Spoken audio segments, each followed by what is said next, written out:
잔은 돌리면 안 돼. 제가 이 얘기하니까 자꾸 무슨 뭐 진짜 쓸데없는 댓글 단 사람 내가 봤다니까. 우리 집이 전주 이씨인데 잔 돌리고 계속 대대로 돌려왔는데 뭔 소리 하느냐. 너네 전주 이씨 아니야. 족보 샀는갑지. 자, 제사와 관련해서 기본적인 거 정리해 드릴게요. 제사의 목적은 음식 공급이에요. 음식 공급. 돌아가신 영혼의 음식을 공급한다. 이게 무슨 말 같지도 않은 소리냐. 죽은 사람이 무슨 에너지가 필요하냐라고 얘기하지만 실제로는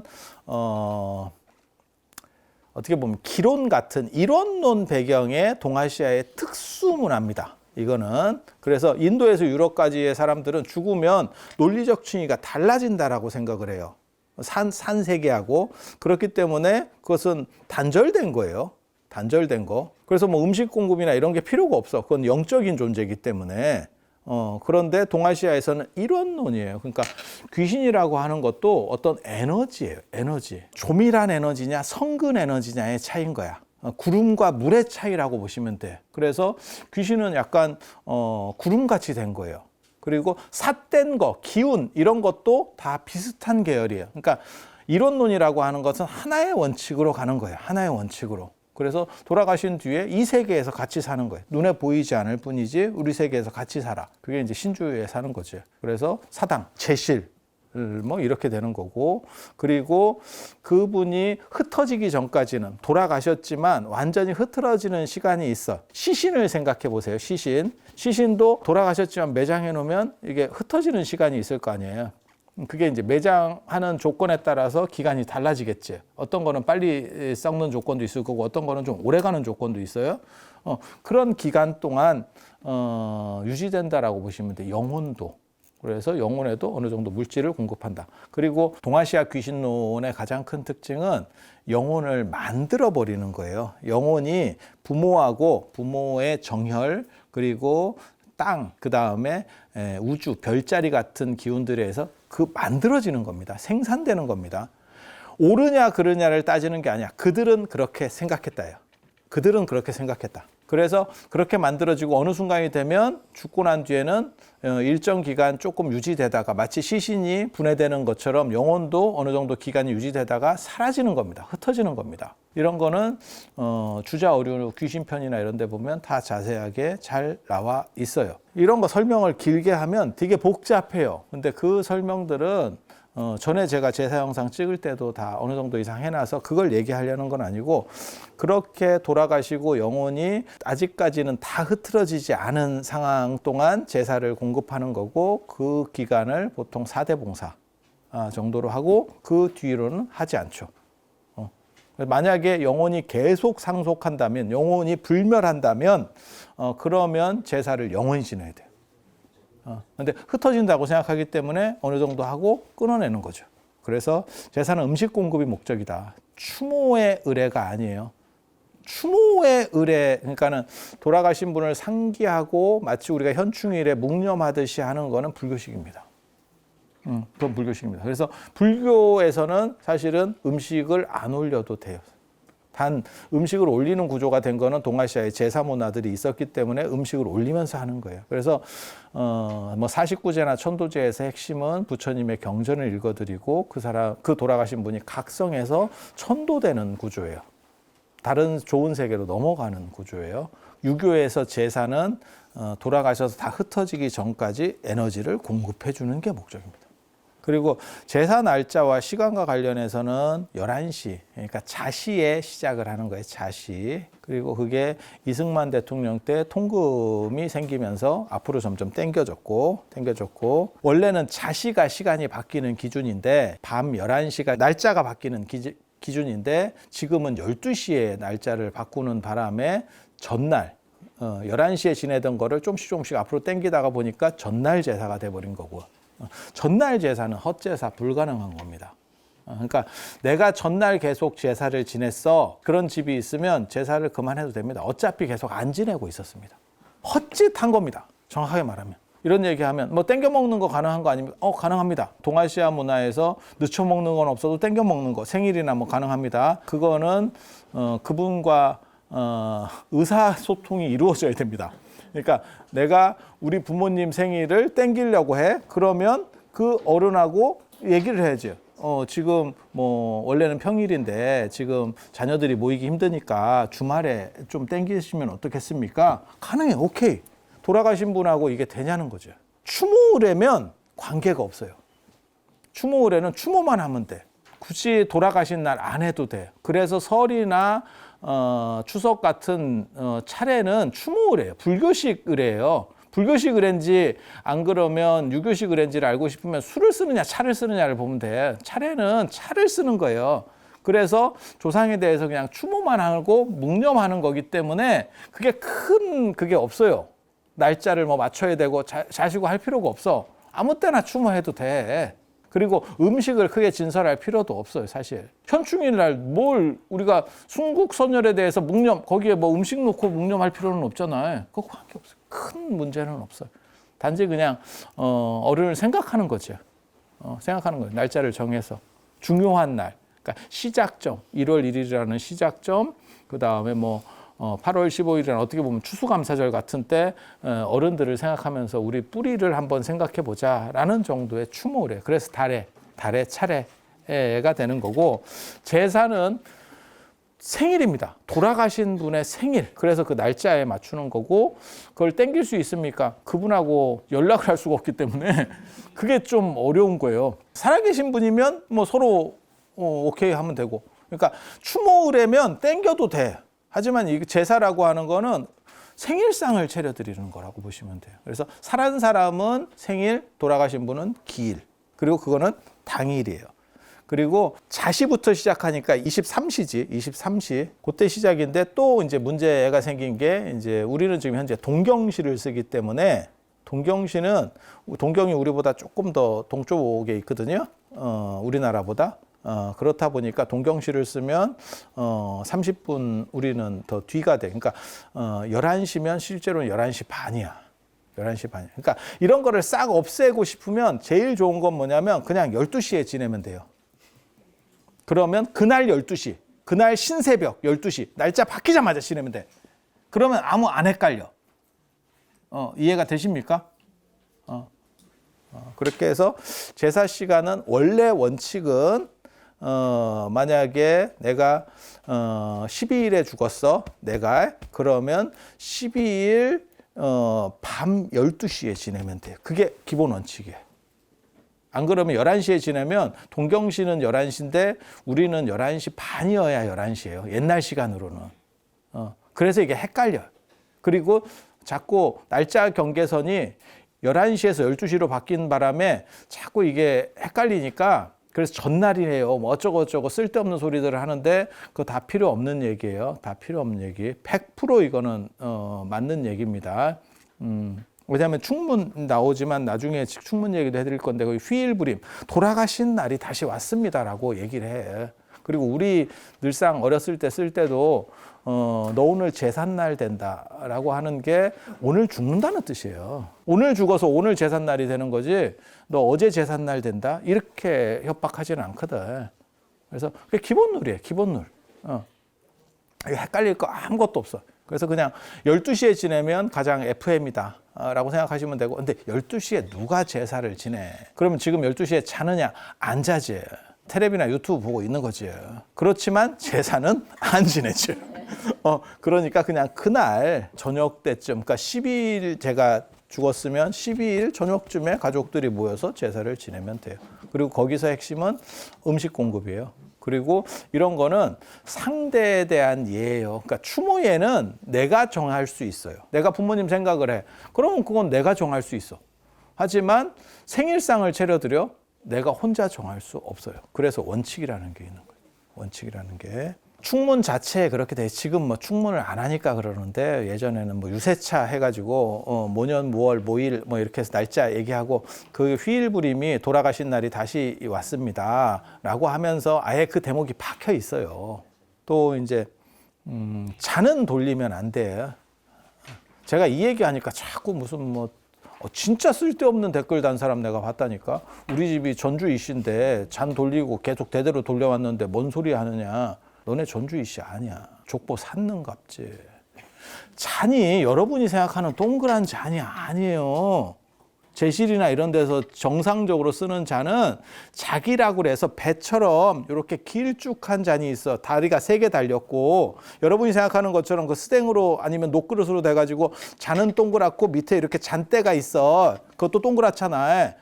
그런 게 아니에요. 길게 배처럼 생겼다니까. 작은 이렇게 생긴 거예요. 마치 배처럼. 그래서 두 손으로 그 3발 달렸어. 3발 달렸다는 거는 예전 유풍이에요. 4발 달리면 찌부덕찌부덕 하거든. 3발 달리면 어떤 조건에서도 이게 안정적으로 삼각대처럼.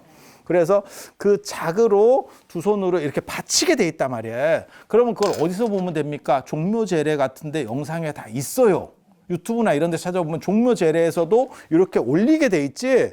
그러니까 요걸 두 손으로 해가지고 이렇게 돌리는 미친놈은 없어요. 이게 한 손으로 자꾸 이렇게 하니까 돌리는 거거든. 이쪽으로 돌릴까요? 저쪽으로 돌릴까요? 이게 무슨 예전에 카바레 손목 돌리듯이 이상한 짓을 만들어내가지고, 그러니까 그 작이라는 걸 진짜로 쓰면, 그 진짜 원래 제례에 쓰는 그 술잔을 쓰면 돌리려고 해도 돌릴 수가 없어. 이렇게 잡는데 그걸 어떻게 돌려?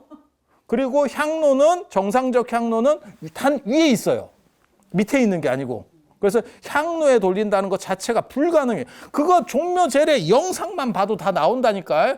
종묘제례가 어떻게 보면 제례의 표준을 제시하는 거예요. 그게 국가 표준이라고 보시면 돼. 그것이 종갓집으로 넘어가는 거예요. 그런데 우리 집은 향로도 밑에 있고 이렇게 밑에서 동그란 잔 쓰고 다 야매해요.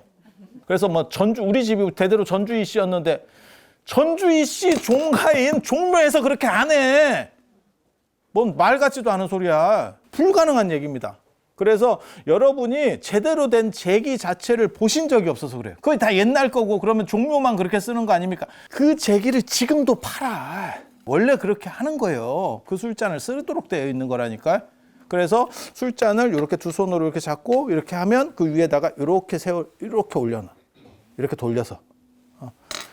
그런 영상 보시면 뭐 100%입니다. 요즘은 다 영상으로. 특히 종묘하고 종묘 제례악 같은 경우는 그게 하나는 유네스코 문화유산, 그 다음에 무형유산 이렇게 다 들려있는 거기 때문에 정부에서도 그거를 다 촬영해서 다 잘 해놨어요. 홍보 차원에서, 그 다음에 개몽 차원에서 잘 해놨어. 그래서 유튜브나 이런데 뭐 아니면 네이버 들어가서 쳐도 다 나와요. 동영상으로. 한 번만 보면 돼. 한 번만 보면. 아, 이게 불가능한 구조구나. 그러니까 논점 자체가 이게 성립이 안 돼.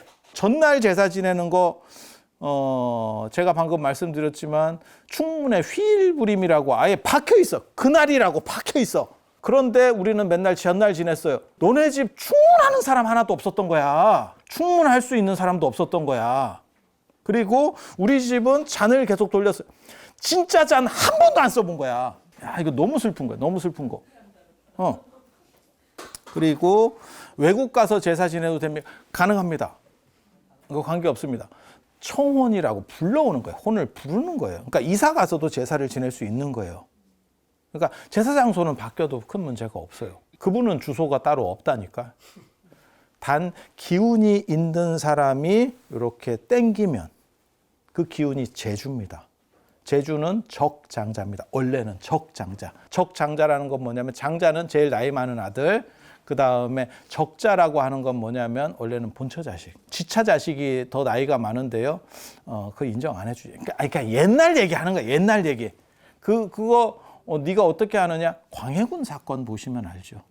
광해군이 장자인데 적자가 아니었죠. 그래서 나중에 그게 이제 반정의 빌미까지 결국은 나오는 거잖아요. 요즘 뭐 적자 아닌 사람은 거의 없잖아요. 장자라고 치고 장자가 조부님 제사를 지내. 그러면 조부님을 떠올리면서 생각하는 거예요. 그리고 이제 그 충문할 때 이렇게 부른다고, 한마디로 얘기해서. 그러면 거기에 감응해서 그 기운을 타고 이렇게 오는 거예요. 마치 우리가 촛불을 이렇게 했다가 촛불을 켰다가 촛불을 끄면 연기가 이렇게 삐리릭 올라오잖아요. 그때 우리가 불꽃을 연기에 대면 연기가 타고 이렇게 축 해서 불이 붙죠. 피레침 타고 벼락 떨어지듯이 그런 식으로 그 사람이 같은 동기간일 때 같은 기운을 가진 사람이 부르면 움직이는 겁니다. 그들은 그렇게 생각했어. 여기서 중요한 거는 이러한 것들은 중력이나 이런 것처럼 모두 다 공감하는 게 아니에요. 어떤 문화 코드이기 때문에 그들이 어떻게 생각했느냐가 중요한 거예요. 그래서 나는 거기에 동의하지 안 하면 됩니다. 안 하시면 됩니다. 나는 할 거예요 라고 하는 사람에게 얘기를 해주는 거예요. 왜 이렇게 되는지에 대해서. 그래서 외국에서 제사를 지내도 무방해요. 어차피 관계는 없어. 그렇게 해서 부르면 그쪽으로 오시는 거예요. 오시는 거예요. 단 날짜 경계선을, 요즘은 날짜 경계선, 예전에는 그런 생각 자체를 못했습니다. 날짜 경계선이 있다는 생각 자체를 못했어. 근데 요즘은 날짜 경계선이 있으니까 날짜가 없어질 수 있죠. 제사를 지내러 하는데 미국으로 갔더니 날짜가 없어요. 제사 날이 없어졌어요. 그러면 한국식 날짜로 계산해야 됩니까? 나도 몰라. 그걸 누가 적어놨겠냐? 주자가 하냐? 누가 하냐? 아무도 적어놓은 사람 없어. 그런 거 물어보지 마. 그래서 그거는 그런 데만 안 가면 돼.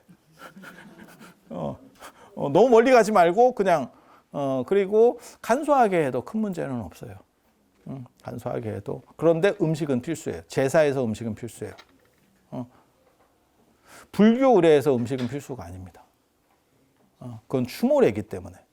그래서 차례 달에는 추모례니까 굳이 음식이 필수가 아니에요. 하지만 유교 의식에서는 무조건 음식이 필수입니다. 음식이 필수입니다.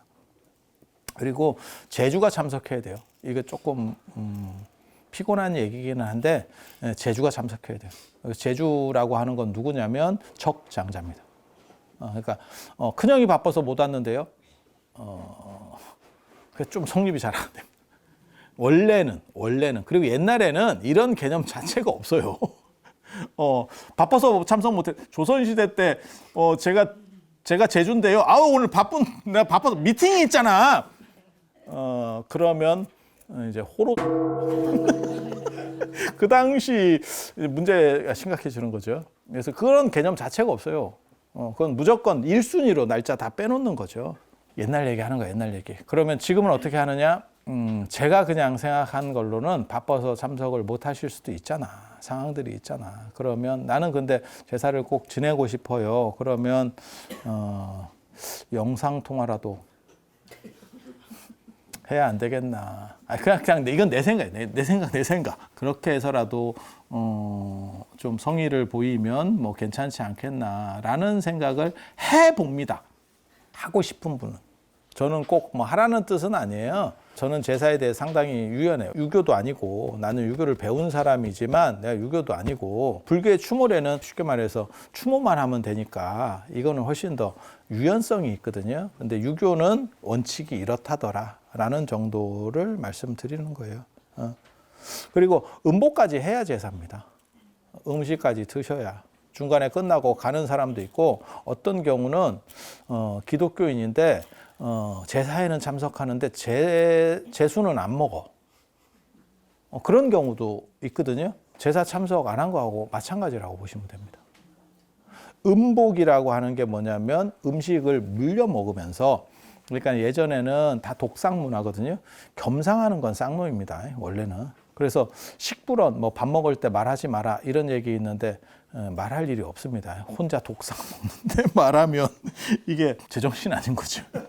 혼자서 말해. 그러면 옆에서 사람이 보면 무섭죠. 섬뜩하죠. 꽃 꽂았나 잘 봐라 뭐 이런 거. 그래서 원래는 독상이고 할아버지가 드시면 그거를 아버지가 상을 물려받는 거고, 그래서 그걸 상물림이라고 하는 거예요. 상물림. 그리고 상 자체가 들어가는 거지 상을 차리는 문화가 아니에요. 상 차리는 문화 아니에요. 상 자체가 들어가는 문화. 그 상을 받는다라고 하는 거예요. 여러분 이제 좀 연세 드신 분들 같은 경우는 시집을 왔을 때 시부모님에게 상을 바치던 문화가 있었어. 기억해 보시면. 기억 안 나시면 둘 중에 하나죠. 젊으신 분이거나 치매거나. 그래서 상 받는다라고 하는 이야기가 있는 거예요. 상을 받는다. 그리고 그 상을 올릴 때는 언제나 코 위로 이렇게 상을 들어서 올려야 돼.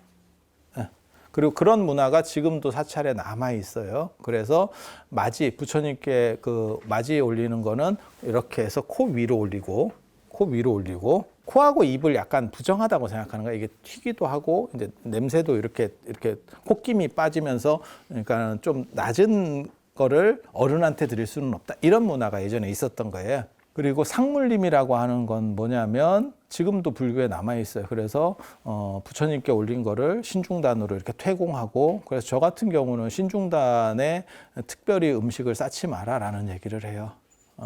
신중단에 별도로 쌓는 절들도 있거든요. 사실 안 맞는 겁니다. 그러니까 상단에서 하고 퇴공할 때, 퇴공이 물린다는 뜻이에요. 물러난다. 그래서 옮기는 거예요. 그리고 그거는 다시 영단으로다가 나중에 뭐 재 같은 거 있으면 영단으로 내리는 거예요. 이렇게 내리면서 차등을 보여주는 겁니다.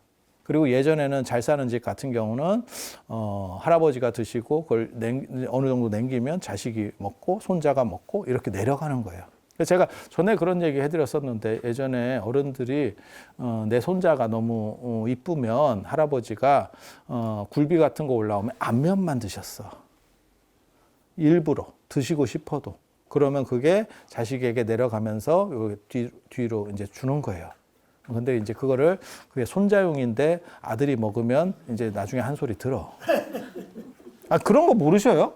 어렸을 때 그런 거 조금 되신 분들은 보셨을 건데, 안 본 척 하는 게 젊어 보인다고 생각할 수도 있는데, 뭐 그런 건 아니에요. 아니, 그런 게 있어. 제가 얘기하는 게 다 있던 문화를 얘기하는 거예요. 그게 차례를 정해주는 거고, 그러니까 우리 집은 어렸을 때부터 같이 다 먹었어요. 형편이 어려웠던 겁니다. 음복이라고 하는 것은 상을 어른이 드신 거를 먹는 거예요. 그리고 그거는 같은 혈족만 가능한 겁니다. 같은 혈족만. 그렇게 하면서 그분의 어떻게 보면 에너지를 내가 일부 받는 겁니다. 마일리지 적립이라고 생각하시면 됩니다.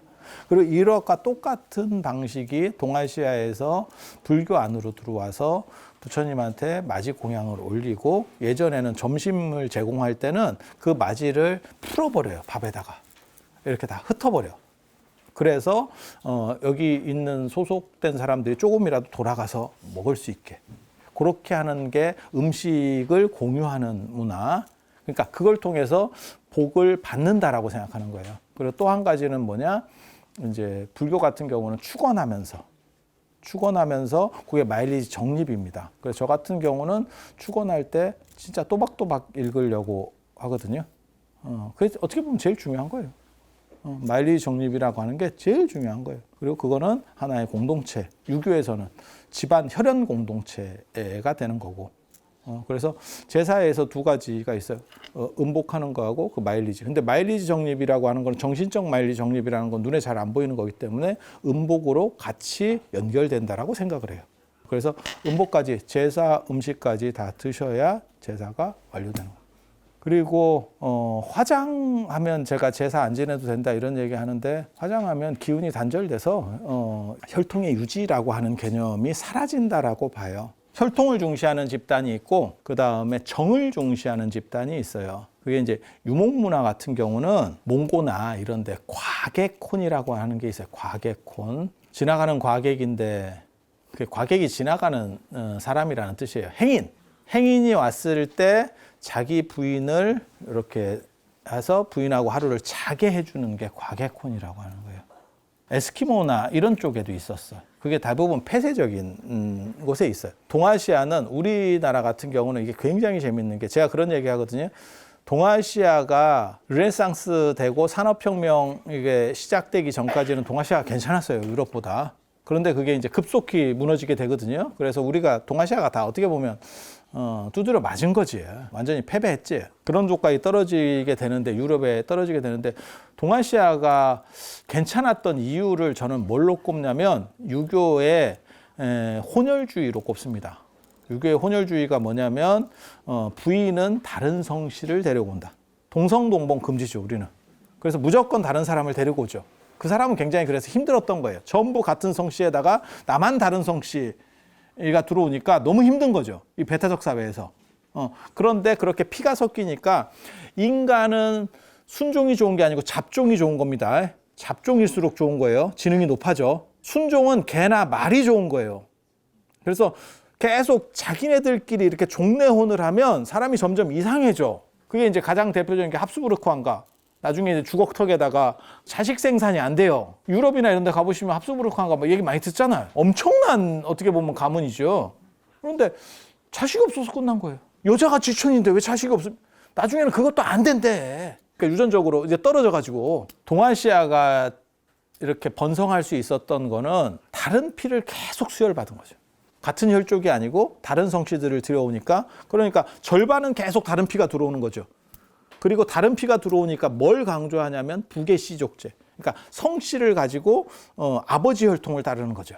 그걸 강조하는 성씨 문화가 강조되는 거예요. 그런데 몽고라든지 에스키모 같이 저렇게 약간 폐쇄적인 집단은 크질 않아. 농경 문화가 아니고 저런 유목 문화나 이런 쪽은 집단이 커질 수가 없어. 커지면 그걸 다 먹일 수가 없어요. 소출이 그렇게 많이 안 되기 때문에. 그래서 소규모끼리 이동해서 다니거든요. 이동해서 다녀요. 그렇다 보면 무슨 일이 벌어지냐면 종례혼을 해야 돼. 안에서 자기네들끼리 결혼해야 돼. 자기네들끼리. 그러면 상태가 점점 안 좋아져요. 근데 되게 재밌는 게 그들도 그거를 알고 있었어. 야, 우리가 점점 상태가 안 좋아지는 것 같은데 경험으로 아는 거지. 경험으로. 오랜 경험으로. 그래서 외부 피를 수혈받는 방식이 손님이 왔을 때 그걸 보면 되게 재밌어요. 손님이라고 아무나 부인을 이렇게 하는 게 아니에요. 상태가 좀 괜찮다 라고 했을 때 부인으로. 그리고 그분도 그 손님도 거부권이 있어요. 그러면 마누라 뒤지게 욕먹는다는 거예요. 아니, 손님인들 좋겠어? 상황을 봐야지. 그렇게 가는 거예요. 그러니까 내가 손님으로 갔는데 주인 장반이 부인하고 어떻게 해보세요 이렇게 안 하면 나를 쪼리로 보는구나 이렇게 생각하면 되는 거예요. 그게 뭘 의미하는 거냐면 종례혼의 문제를 같은 혈통끼리 결혼하는 문제를 해결하기 위해서 외부 피를 수혈하는 거예요. 근데 외부 피를 수혈하면 어떤 일이 벌어지느냐? 아버지하고 친형 관계가 없잖아. 엄마하고 친형 관계가 생기잖아. 이게 지금 아니 맞잖아. 아버지는 그냥 허수잖아. 그렇게 해서 자식이 몇이 생겼어. 엄마는 공통인데 아버지는 어디까지인지 이게 조금 애매하잖아. 그래서 유목문화의 가장 큰 특징이 혈통을 따지는 게 아니고 얼마나 친하냐를 따져요. 그래서 제가 그런 얘기 하거든요. 우리나라 결혼 풍습에서 굉장히 특이하게 변한 것 중에 하나가, 최근에 특이하게 변한 것 중에 하나가, 예전에는 남자가 이렇게 애 딸린 여자하고 결혼을 해요. 그러면 어른들이 다 뭐라 그러냐면 저게 남의 새끼 키우는 약간 좀 이상한 놈, 뭐 이런 식으로 자꾸 했는데 지금은 그런 것들이 별로 없어졌죠. 그래서 제가 전에 그런 얘기 했었는데 우리는 입양 문화가 왜 존재하기 어려웠느냐? 입양은 내 혈족 중에서, 그러니까 장남에게 아들이 없으면 차남의 장남을 양자로 드리는 거예요. 나랑 가장 피가 비슷한 사람을 양자로 드리는 거지 전혀 뜬금없이 모르는 사람을 양자로 드리지 않아. 그게 혈통주의. 근데 유목문화에서는 그 혈통을 따질 수가 없어. 지나가던 사람이 애를 만들고 가는데 종족의 유지 차원에서는 그게 바람직할 수 있지만 야, 이걸 어떻게 처리할 거야. 그래서 친연관계로 가는 거죠. 친연관계로. 그리고 약탈혼도 가능하고. 그게 유목문화예요. 유목문화. 그래서 지금도 어떻게 보면 한국 사회에서 한 두세 대 만에 가장 크게 변한 게 그런 문제죠. 지금 그런 문제들. 어떻게 보면 나랑 피가 안 섞인 사람도 내 자식으로 받아들일 수 있다 라고 하는 개념. 재밌는 뉴스를 하나 봤어요. 저는 굉장히 충격적이었는데 야, 이 정도까지 우리나라가 왔구나 라는 생각을 했었거든요. 저는 문화현상에 대해서 관심이 많기 때문에. 그게 뭐였냐면 부인하고 이혼을 해요. 애가 하나 있었는데 부인하고 이혼을 해요. 그런데 유전자 검사를 하거든요. 이제 부인이 바람을 핀 거예요. 정확하게 말하면. 그게 원인이. 그래서 유전자 검사를 하니까 내 애가 아니에요. 뭐 그럴 수도 있죠. 그런데 이 아버지의 행동이 굉장히 재밌습니다. 어떻게 행동을 하냐면 내가 오랫동안 사랑하면서 키웠기 때문에 친권을 내가 가지고 싶다. 이게 소송. 부인은 안 받아들이는데 애는 내가 키워야겠다. 그리고 저 사람은 책임감이 없기 때문에 저 사람에게 친권을 주면 안 된다가 소송거리예요. 이게 굉장히 좀 특이한 거예요. 그러니까 여러분의 예전 상식에서 봤을 때는 나랑은 이만큼도 없는 거예요. 공통점이. DNA적 공통점이 없는 거야. 왜냐하면 부인이 바람을 펴서 난 거니까 부인은 50% 지분이 있는 거고 나는 지분율 0%입니다. 그런데 그 애를 키우기 위해서 내가 지금 소송을 건 거야. 우리 어렸을 때 같으면 어른들이 그런 경우 있으면 와 저게 미쳤나 뭐 이런 식으로 할 건데 그것도 가능하겠다. 그게 그러니까는 이게 정의 문화예요. 얼마나 정이 들었느냐, 혈통이 중요한 게 아니고 얼마나 가까웠느냐 라고 하는 부분으로서 새로운 정의가 내려지는 거고 그게 유목문화입니다. 꼭 내피어야 된다라는 생각이 없는 거예요. 그래서 제가 그런 얘기 하는데 공민왕이 자기 부인하고 그 자제위 어떻게 보면 자기 호위무사, 어떻게 경호원 뭐 이런 사람하고 이렇게 해가지고 애를 만들거든요. 그리고 그 걔한테 뭐 왕위를 주겠다 뭐 이런 얘기가 고려사에 나오는데 얼마나 신뢰할 수 있을지는 저도 잘 모르겠어요. 그 조선에서 고려사를 손을 댔기 때문에, 그리고 조선이라는 나라가 고려를 계승한 나라가 아니고 뒤집은 나라였기 때문에 그걸 이제 안 좋게 썼을 확률도 있기 때문에 정확하게 모르겠어요. 하지만 그런 식 설정이 공공연하게 나올 수 있는 거는 그건 유목문화입니다. 유목문화에서 가능한 거예요. 제가 그런 얘기도 했는데 요즘 그 고려 거란 전쟁 이렇게 보면 그 천추태후 나오잖아요. 천추태후가 대놓고 바람 피잖아. 아들이 왕인데 그럼 왕체면은 어떻게 되냐고. 아니에요. 괜찮은 거예요. 우리 어렸을 때만 하더라도 어머니가 혼자 사시는데 어머니가 애인이 있어요. 이러면 야씨 뭐 저런 집이 다 있어. 이랬던 거고, 지금은 자식도 어느 정도 이렇게 좀 처리되면 아유 어머니도 편하게 사셔야죠. 어머니가 좋으신갑다. 이렇게 생각을 그러니까 문화가 바뀐 거지. 그게 농경 문화에서 유목 문화로 바뀐 거고, 고려 시대만 해도 형제 상속이 많이 나오거든. 형제 상속이 유목 문화입니다. 그래서 그거 보면 굉장히 재밌어요. 왜 그 결국 목종이 하는 행동을 보면 어머니가 그렇게 바람을 피우는데도 눈 감아 주죠, 계속. 그리고 나중에 그게 폐위가 되잖아요. 폐위가 되는 문제까지도 벌어지고 어머니랑 나중에 유백기를 떠나는데 어머니한테 지극정성으로 하죠. 드라마에서도 그렇게 나오는지 잘 모르겠는데 고려사회는 그렇게 돼요. 언뜻 생각할 때 이게 가능한가? 아니 그 어머니 때문에 자기가 폐위된 거고, 어머니 바람 펴가지고 그 난 애 때문에 내가 지금 결국 강조의 변으로 폐위되는 거고, 그런데 그 다 어떻게 보면 책임이 어머니한테 있는데 둘이서 유백하고 있으면 아이고 진짜 할맛씨 그만 좀 하지 진짜 아유 이렇게 나오는 게 정상일 것 같은데 그런데 지극정성으로 하는 게 그게 뭐냐면 그 당시에는 그게 어느 정도 이상 만연한 문화였던 거죠. 그게 유목 문화예요. 그런 식 구조는 정 중심인 거고, 사실은 제사나 이런 거는 혈통 중심이에요. 적장자를 어떻게 세우느냐, 그거를 본을 보여주는 게 제사입니다. 그래서 누가 세냐, 누가 적자고 장자냐, 누가 가업의 계승자냐, 이런 것들을 정확하게 보여주는 거고, 그리고 무조건 매장돼야 그 기운이 연결된다라고 생각을 했어요. 내가 화장하면 제사 안 지내도 된다 하니까 누가 그런 거를 또 댓글에다가 뭐 DNA는 뭐 어쩌고 고온에서도 일부는 뭐 파괴되지 않고 그런 얘기를 하는 게 아니야. 옛날 사람들이 그런 생각을 누가 해. 그 뼈를 통해서 기운이 상속된다라고, 그 집안으로 유지된다라고 생각을 했어요. 그래서 풍수에서의 가장 핵심은 돌아가신 분을 잘 모시는 게 중요한 게 아니고, 기론이기 때문에 흩어진다 그랬잖아요. 돌아가신 분을 모시는 게 아니고 후손이 발복하기 때문이에요. 돌아가신 분을 좋은 땅에 넣어놓으면 그 에너지를 흡수해서 나에게 전달해줘서 후손이 발복하는 게 나오는 거예요. 핵심이 거기에 있다고요. 그래서 돌아가신 분이 무슨 뭐 천당에 가고 그런 논리가 아니에요. 이게 논리 구조가 달라요. 세계관 자체가 다르다니까요. 기회가 되면 사실은 유교적인 세계관하고 불교적인 세계관하고 기독교적인 저 셈족의 세계관을 이렇게 대비해서 설명을 해주면 이게 이 사람들은 이렇게 생각을 하는구나. 여러분들은 사실 이게 섞여 있어요.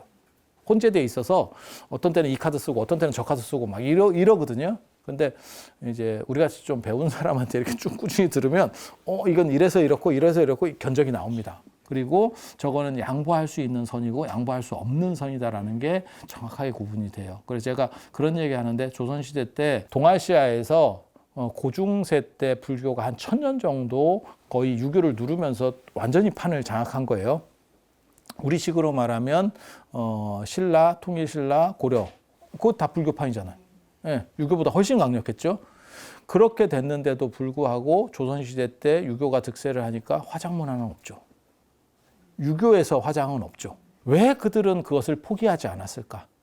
불교도 조선시대 때 되게 욕먹은 게 뭐냐면 이거 미는 거예요. 신체 발부는 수지 부모라고 상투 틀고 댕기는 사람한테 한쪽에서 밀고 있어요. 너무 온도 차이가 크잖아. 지금 냉탕 온탕이잖아. 이게 욕 더럽게 먹었거든요. 그런데도 불교가 욕을 아무리 먹어도 이거는 안 바꿔. 왜? 이게 본질 중에 하나라고 생각을 하기 때문에, 그 문화의 본질 코드 중에 하나라고 생각하기 때문에 그래.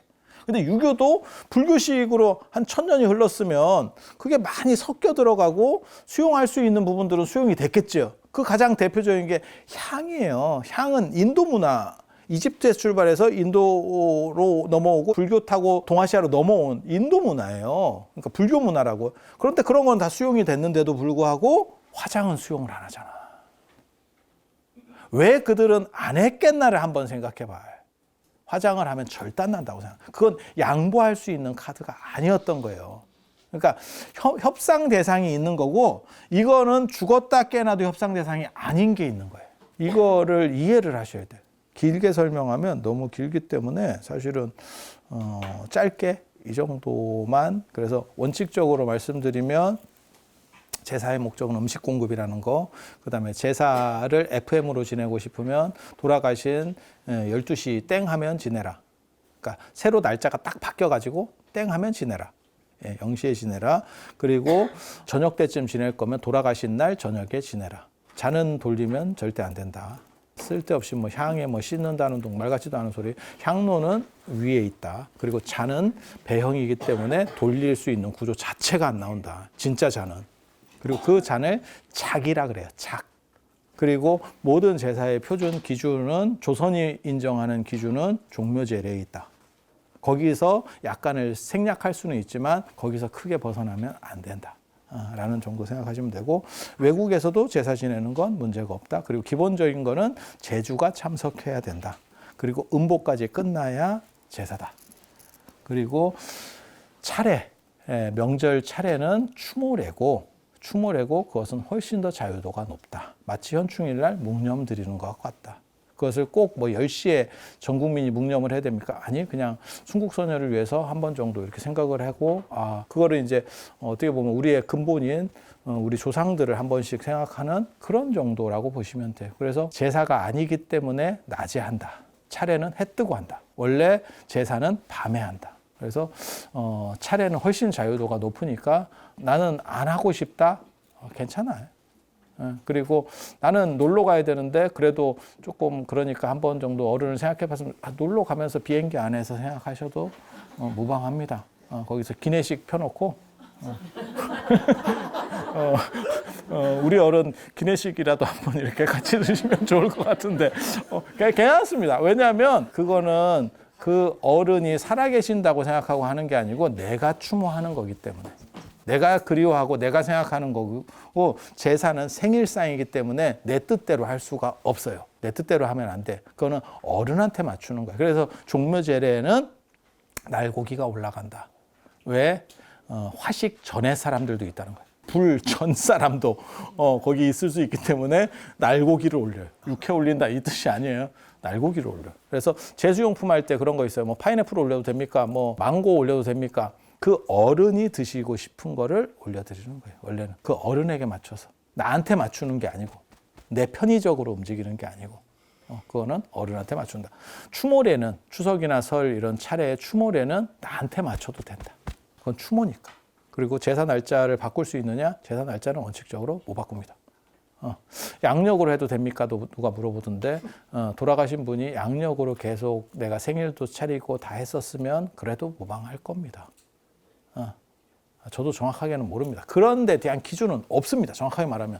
조선시대 사람이 양력으로 해도 되냐 이런 거 문건 눈깔 뒤집어지고 찾아봐라. 있겠나? 그런데 살았을 때 계속 양력 생일 찾으시는 분들도 있어요. 그러면 그분은 이미 다 양력 문화권으로 들어왔기 때문에 제사만 음력으로 하실 필요는 없어요. 그래서 동일 기준으로, 그 어른을 중심으로 하는 동일 기준이라고 생각하시면 이해가 쉽습니다. 이 정도 하면 그냥 기본적인 룰은 설명이 다 됐다라고 보시면 되겠습니다. 자, 제사 요즘은 이런 걸 잘 안 하는데 예전에는 이 유세차 얘기를 많이 들어봤어요. 근데 여러분이 만약에 유세차라는 걸 들어보셨으면 그게 이제 시골에서 어른들 예전에 향교나 이런 데서 제사 지낼 때 유세차 하는 게 있고, 제가 유세차에서 가장 익숙했던 거는 이 조친문, 유씨의 조친문, 교과서에 실려 있는 바늘 부러져 가지고 그 교과서에 나와. 교과서에. 네, 교과서에 그 조친문이 뭐냐면 혼자 있는 과부인데 이유 씨가 과부인데 이렇게 혼자서 이렇게 뭐 이렇게 의지해서 살았는데 그 바늘이 부러진 거지요. 이렇게 실르는 데가 이렇게 부러지면 바늘허리 매서 못 쓴다 이런 것처럼 그게 예전에는 강도가 떨어져서 그래요. 그래서 땡기다 보면 그냥 부러진다고 예전 그런 거는. 그래서 그걸 이제 조상하는. 슬퍼하면서 조상하는. 그래서 유세차 모년 모월 모일에 머리하고 끝 있었는데 공교육의 부재라고 생각을 하도록 하겠습니다. 그리고 이거 별주부전에서도 나와. 이런 유세차가. 그러니까 예전에는 조금 이렇게 어떻게 보면 조금 가방끈 있는 사람들은 유세차를 다 이렇게 좀 선호하는. 그리고 유세차에서 유세차입니다. 그래서 그냥 유세차 이러는 게 아니고 유세차 이렇게 이렇게 약간 약간 가래 섞인 듯한 걸로 이렇게 끌어서 가는 이렇게. 그래서 유라고 하는 건 뭐냐? 이건 발어사예요. 그냥 이렇게 시작하는. 그다음에 세차라고 하는 거는 제가 여기 써놨잖아. 목성 기준. 하늘이요. 뭐 이런 거 지금 하는 거예요. 세차라고 하는 것은 연애 차례. 목성은 12년 주기로 한 번씩 태양을 돌아요. 우리는 1년 주기로 태양을 돌잖아요. 지구는. 그래서 목성 기준으로 이렇게 세차, 이제 또 한 해가 간다 이런 걸 해서 하는 거고, 유세차는 어떻게 보면 상투옥구입니다. 뭐 재문이라든지 뭐 이런 거 관련해서 다 상투옥구야. 그러니까 우리가 공자월, 맹자월 예전에 뭐 이런 식으로 하듯이 그냥 상투옥구야. 그거는 이제 공부하는 사람이 이렇게 뭘 외운다 할 때 우리가 공자왈, 맹자왈 뭐 이런 식 표현도 썼었잖아요. 그런 것처럼 유세차는 거의 상투옥구입니다. 그리고 연월일을 얘기해요. 연월일, 갑자년, 3월 신유 삭 이렇게 하면 이제 3월 달에 그 간지를 얘기하는 거고, 그 다음에 초5일 그러면 또 일자에 대한 간지가 있거든요. 그래서 모년, 모월, 모일 이렇게 하는 거고, 그 다음에 효자 암흑에 효자라고 하는 거는 바꿔 말하면 적장자입니다. 미안한 얘기인데 여자는 안 됩니다. 공식적으로는 그런 걸 상정을 하지 않았어. 그러니까 네가 뭔데 안 된다고 지금 야 시절이 어느 시절인데 제 얘기를 하는 게 아니고요. 그들의 이야기를 하고 있는 겁니다. 그들의 이야기. 그래서 이제 적장자고요. 그 다음에 자기 이름. 내 이름이 있어야 그 다음에 우리 할아버지든 우리 아버님이든 관계성을 정립할 수가 있잖아요. 감소고라고 하는 거는 감히 제가 밝혀서 고합니다. 이렇게 제가 지금 이제 어른을 말씀드리겠습니다. 이렇게 자기를 이제 어떻게 보면 약간 낮추는 어차피 뭐 자기 조상이니까 이렇게 낮추는 거죠. 현이라고 하는 거는 이제 돌아가신 분에 대한 높임말이고, 고라고 하는 거는 아버지. 여기 제가 써놨잖아. 어머니는 현비 유인이라고 하는 거고, 할아버지는 현조고, 현증조고, 뭐 이렇게 올리면 돼요. 그 다음에 할머니는 현조비 유인. 뭐 같은 룰로다가 움직인다라고 보시면 돼요. 그래서 앞에다 현자를 붙이는 거고, 이름은 그냥 써놓지 부르지는 않습니다. 함부로 부르는 거 아닙니다. 예전에 그걸 피휘라고 해요. 그래서 제가 그런 얘기 하잖아요. 아버님 이름을 모르는 사람은 없지만 아버님 이름을 부르는 사람도 없다. 그리고 어거지로 부를 때는 윗자는 뭐 아랫자는 뭐 해서 이름을 뽀개고 있다. 왜? 그렇게 이름 부르는 게 싸가지가 없는 행동이다. 그리고 친구끼리도 이름 안 불러. 자나 호를 부르지. 그러니까 이렇게 부르는 게 아니고 율곡 자네가 뭐 이런 식으로 부르는 거죠. 그래서 제가 전에 드라마 볼 때 굉장히 놀랐던 게, 드라마 제목이 이산이야. 임금 이름 그렇게 불렀다가 죽습니다. 집안 도륙난다, 도륙나. 근데 뭐 사나 이렇게, 야 그거 말 같지도 않은, 있을 수 없는 행동이에요. 우리는 경명문화라고 해서 이름을 신성하게 여겨요. 그래서 이름 자체를 부르지 않습니다. 그래서 우리 주변에는 관계를 부르는 문화가 있는 거죠. 그러니까 관계라고 하는 건 뭐냐면 형이면 형, 그다음에 뭐 엄마, 아빠 이런 식으로 다 관계를 부르는 거지 이름 자체를 부르지 않아요. 이게 동아시아 문화의 가장 큰 특징 중에 하나예요. 그래서 제가 전에 이름 짓고 뭐 이런 거 얘기할 때도 그런 말씀 드렸었잖아요.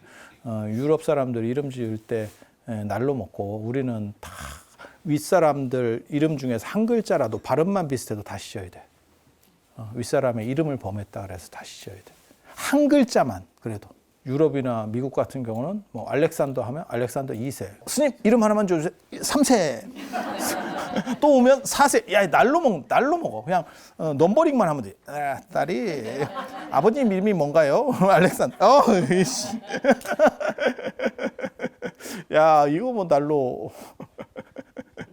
아니 그렇잖아. 그리고 그렇다 보니까 저 같은 경우는 예전에 세계문학 같은 거 읽을 때 야, 이게 헷갈리죠. 아니 그런 경우 없었어요? 그러니까 우리나라 이름도 아니니까 귀에 잘 안 들어오고 그런 상황에서 아 이게 자꾸 뭐 2세 3세 뭐 이러니까 아 이게 이놈이 그런 것 같고 그놈이 이놈 같고 그런 현상들이 이제 일어나기 시작하는 거죠. 그다음에 처사나 학생 뭐 이렇게 그거는 이제 학생부군 신이 이런 들어보셨잖아요. 예전에 그거 영화에도 있었는데 학생부군 신이라는 영화도 있었어요. 그러니까 학생이라고 하는 거는 뭐냐면 벼슬이 없는 사람. 비석도 마찬가지입니다. 이렇게 학생이 되면 이게 배우는 사람이라는 뜻이에요. 그러니까 아직 온전하지 않은 사람, 부족한 사람. 그거는 대머리 비석이거든. 대머리 비석 이렇게. 그리고 이제 벼슬이 있으면 위에다가 갓을 씌우죠. 관을 씌운다고 이렇게. 네. 요즘은 뭐 이런 문화가 없어졌지만 박사 되면 예전에 이걸 했었어요. 박사를 높이 쳐주는 그런 문화가 있어요. 직위가 있으면 그 직위를 쓰는 거고 직위가 없는 분은 그냥 학생. 학생 바꿔 말하면 소시민이죠. 그래서 요까지 요거는 뭐냐? 오늘 유세차하고 그다음에 날짜를 얘기하고 2024년 뭐 4월 15일 뭐 이런 식으로 날짜를 얘기하고 제가 어른을 이렇게 모십니다. 그게 누구냐? 우리 조부 아니면 부 아무개. 그래서 그렇게 하고 부군이라고 하는 거는 이제 돌아가신 분을 존칭해서 약간 높여드리는 거예요. 그분이 별 볼 일이 없더라도 내 부모고 내 할아버지고 내 할머니고 이런 분이니까 자기한테는 다 존칭의 대상이 되는 거죠. 요까지가 요거 이제 소속 얘기하는 거고 그다음에 어느 분이라고 하는 걸 얘기를 하는 거고 그 다음에 세서천역 한 해가 바뀌었으니 휴일부림 한 해가 바뀌어서 돌아가신 날이 다시 됐습니다. 그래서 추원감시라고 하는 거는 멀어질수록 추모의 정은 더욱 깊어집니다. 진짜 그런지는 모르겠는데 이렇게 그냥 하는 거예요. 그다음에 호천만극. 호천만극 많이 들어봤잖아요. 하늘과 같아서 그 어떻게 보면 어른에 대한 생각, 어른이 나에게 끼친 은혜 이런 것들이 하늘과 같아서 담이 없습니다. 호천만극 이건 진짜 많이 쓰는 표현인데 이게 이 충문에 나오는 표현이에요. 충문에 나오는 표현. 그래서 근이 삼가 청작서수 맑은 술과 여러 제수를 주례 그러니까는 제사는 주례입니다. 주례. 술, 설이나 추석 같은 거는 차. 그래서 불교 의례라는 걸 알 수 있는 거고 여기는 술이에요. 그래서 유교 의례하고 불교 의례 이게 좀 다르구나 라는 생각이 딱 드는 거고 설이나 추석 같이 이런 명절 의례는 아침에 해 떴을 때 하고 그건 추모 의례라고 하는 거고 원래는 제사는 밤 의례 그다음에 돌아가신 날에 하는 음식 공급. 그래서 공신전원 공경스럽게 제가 받들어 올립니다. 여러 제수를 술하고 맑은 여러 제수들을 제수 음식들을 제가 받들어 올립니다. 그러니까 상향 잘 받아주십시오. 흠양해 주십시오라고 하는데 흠양을 이제 잘 모르시는 분들은 향 냄새 맡으라는 뜻인가? 이렇게 그 글자 아닙니다. 그 글자 아닙니다. 그래서 제수를 잘 받아주세요. 제가 정성껏 준비했습니다. 잘 드셔주세요. 그러니까 제가 얘기했잖아요. 이게 음식 공급 의례라니까. 그게 충문에다 나오는 거예요. 그러니까 아주 무슨 뭐 예에 대한 어떤 고급 서적을 봐야 되느냐 그게 아니고 이 충문이라고 하는 것은 가장 기본적인 겁니다. 원래 제사에는 모두 다 충문을 하는 거예요. 그러면 이게 헷갈릴 일이 없어 자체가. 그런데 이제 충문하는 사람도 없고 지금은 충문하는 사람도 없고 충문 내용도 잘 모르고 이렇다 보니까 그러니까 이게 어떻게 보면 제사에 있어서 하늘천 따지 같은 건데 이런 것도 이제 헷갈리고 뭐 그래도 되네 안 되네 이런 쓸데없는 소리들을 하고 있는 거예요. 근데 여기에 기본 세팅은 다 박혀 있는 거예요. 그리고 그 기본 세팅에서 제 말이 틀리는 건 없습니다. 왜 틀리는 게 없을까? 다 맞춰가지고 당연히 다 보고 시작하는 거잖아. 우리는 어떻게 보면 다 맞춘 사람인데 나 배운 사람이라니까. 그런데 자꾸 안 배운 사람이 우리 집은 이렇게 했어요로 맘먹으려고 들어. 야, 그거 아니야. 그렇게 하는 게 아니야. 다 있어. 내가 진짜 길게 얘기하면 다 찾아서 조목조목 대줄 수도 있어. 그래서 이게 가장 기본 세팅이라더라. 그리고 이 안에서도 뭘 알 수 있냐? 돌아가신 날에 제사는 지내는 거다. 그 다음에 음식 공급하는 거다. 그 다음에 술이 들어가야 되는가 보다. 라는 거를 기본적으로 알 수 있는 정도라고 이해하시면 되겠습니다. 그래서 제사 충문과 관련된 내용 여기까지 말씀 올리겠습니다. 자, 들어서 감사합니다.